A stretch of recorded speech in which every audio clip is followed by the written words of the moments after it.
Surah 21, Al-Anbiya, the Prophets.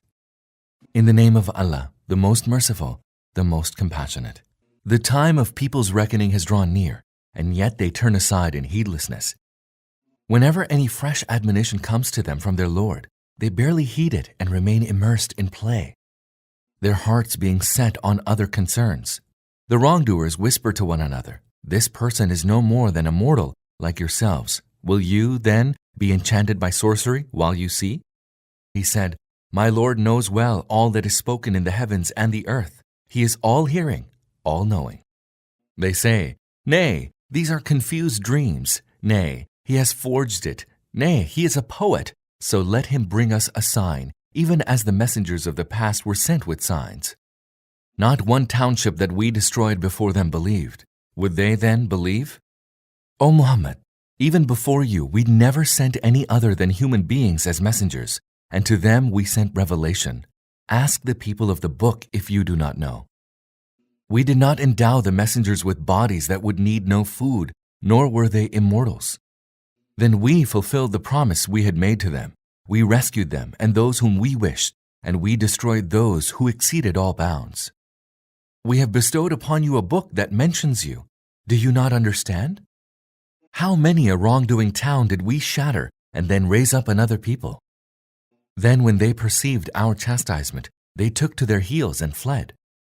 They were told, "Flee not, but return to your comforts and to your dwellings. You are likely to be questioned."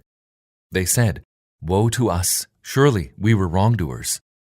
They did not cease to cry this until we reduced them to stubble, still and silent.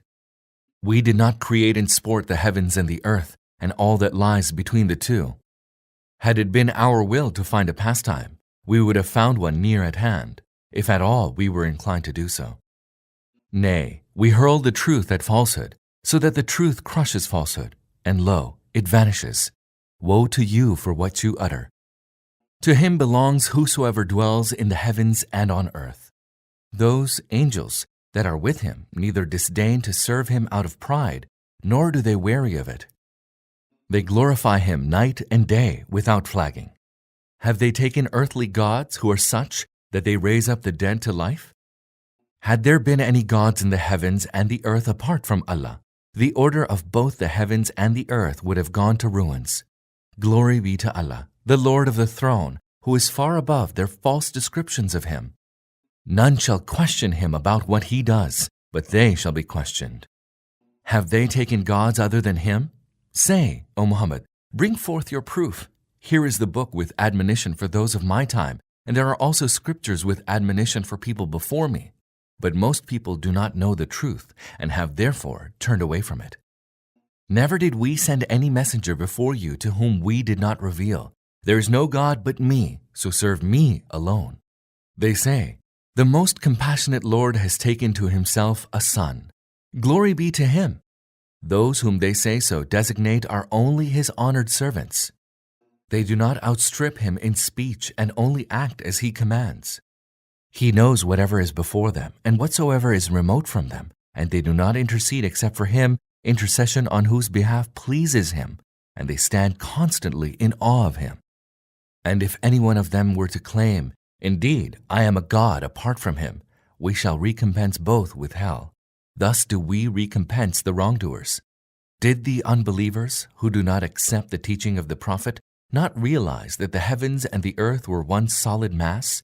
Then we tore them apart, and we made every living being out of water. Will they then not believe that we created all this? And we placed firm mountains on earth, lest it should sway with them, and we made wide paths in them, that they may find their way. And we made the sky a secure canopy, and yet they turn away from these signs? It is He who created the night and the day, and the sun and the moon. Each of them is floating in its orbit. O Muhammad, we did not grant everlasting life to any human being even before you. If you were to die, will they live forever? Every living being shall taste death, and we shall subject you to ill and good by way of trial, and to us shall all of you be eventually sent back. When the unbelievers see you, they make you an object of fun, saying, "Is he the one who mentions your gods?" They say so, and yet they reject with disdain the very mention of the most compassionate Lord. Man is hasty by nature. I shall certainly show you my signs. Do not ask me to be hasty. They say, tell us, when will the threat of punishment come to pass if you are truthful? If only the unbelievers knew of the hour when they shall not be able to keep off the fire from their faces, nor from their backs, nor shall they be helped. That will suddenly come upon them and stupefy them. They shall not be able to ward it off, nor shall they be granted any respite. Other messengers before you were also mocked, but those who scoffed at the messengers were overtaken by the same scourge that they had scoffed at. Tell them, O Muhammad, who protects you during the night or the day from the most compassionate Lord, and yet they turn away from the admonition of their Lord. Do they have any gods who would protect them against us? They have no power even to help themselves, nor do they enjoy our support. Nay, we generously provided them and their fathers, and they enjoyed our provision for long. Do they not see that we are now advancing into their territory, diminishing it from different sides? Is it they, then, who will triumph? Tell them, I only warn you by the revelation, but the deaf do not hear the cry when they are warned. Were only the slightest whiff from your Lord's punishment to touch them, they would cry out, Woe to us! We were indeed wrongdoers. We shall set up just scales on the day of resurrection, so that none will be wronged in the least. We shall bring forth the acts of everyone, even if it be the weight of a grain of mustard seed. We shall suffice as reckoners. Surely, we had granted to Moses and Aaron the criterion between right and wrong, and light and admonition for the good of the God-fearing. For those who feared their Lord without seeing him and dread the hour of reckoning. This is a blessed admonition that we have revealed. Are you then going to reject it? Surely, we had bestowed wisdom upon Abraham even earlier, and we knew him well. Recall when he said to his father and his people, What are these images to which you are devoutly clinging? They answered, We found our fathers worshipping them. He said, Certainly you and your fathers have all been in manifest error. They said, Are you expressing your true ideas before us, or are you jesting? He said, Nay, but your Lord is the Lord of the heavens and the earth, which he created, and to that I bear witness before you. By Allah, I shall certainly carry out my plan against your gods after you are gone. Then he broke them all into pieces, sparing only the Supreme One among them, that they may possibly return to him. When they saw the idols in this state, they said, Who has done this to our gods? Surely he is one of the wrongdoers. Some of them said, We heard a youth called Abraham speak ill of them. The other said, Bring him then before the eyes of the people that they may see what will be done to him. On Abraham's arrival, they said, Abraham, are you he who has done this to our gods? He answered, Rather it was the Supreme One who has done it, so ask them if they can speak. Thereupon they turned to their inner selves and said to themselves, Surely it is you who are the wrongdoers. Then their minds were turned upside down, and they said, You know well that they do not speak. Abraham said, Do you then worship beside Allah a thing that can neither benefit you nor hurt you? Fie upon you, and upon all that you worship beside Allah. Do you have no sense? They said, Burn him, and come to the support of your gods if you are going to do anything. We said, O fire, become coolness and safety for Abraham. They had sought to do evil to him, but we caused them to be the worst losers. And we saved him and Lot, and brought him to the land upon which we had bestowed our blessings for all the people of the world. And we bestowed upon him Isaac and Jacob as an additional gift, making each of them righteous. And we made them into leaders to guide people in accordance with our command, and we inspired them to good works and to establish prayers and to give zakah. They worshipped us alone. We bestowed upon Lot sound judgment and knowledge, and we delivered him from the city that was immersed in foul deeds. They were indeed a wicked people, exceedingly disobedient. And we admitted him into our mercy. Verily, he was of the righteous. We bestowed the same favor upon Noah. Recall, when he cried to us before, we accepted his prayer and delivered him and his household from the great distress. And we helped him against a people who rejected our signs as false. They were indeed an evil people, and so we drowned them all.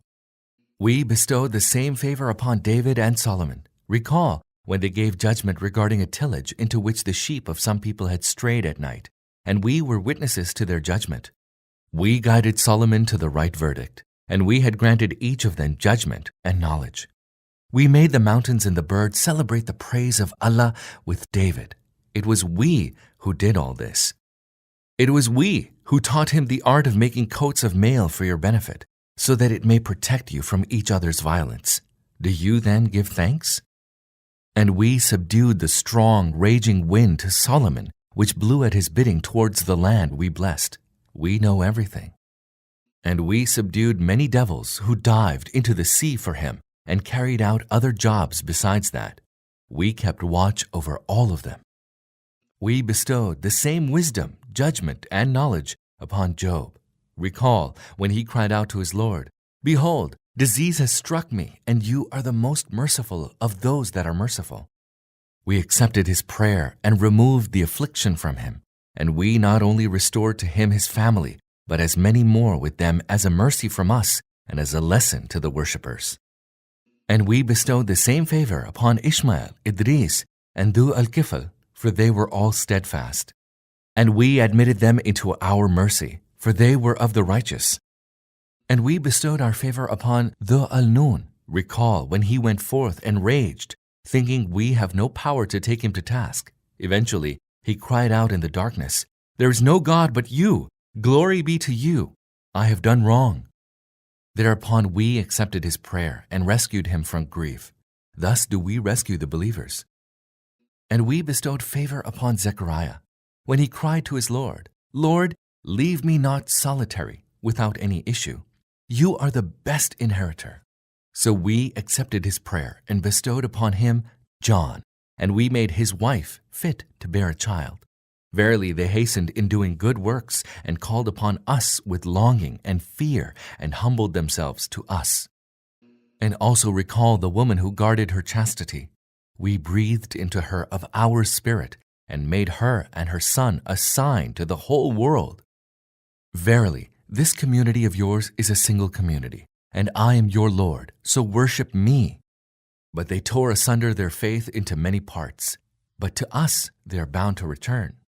Then whosoever does righteous works while believing, his striving will not go unappreciated.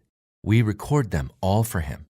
It has been ordained against every town that we ever destroyed, that they shall not return to enjoy a new lease of life, until Gog and Magog are let loose and begin swooping from every mound. And the time for the fulfillment of the true promise of Allah draws near, whereupon the eyes of those who disbelieved will stare in fear, and they will say, "Woe to us!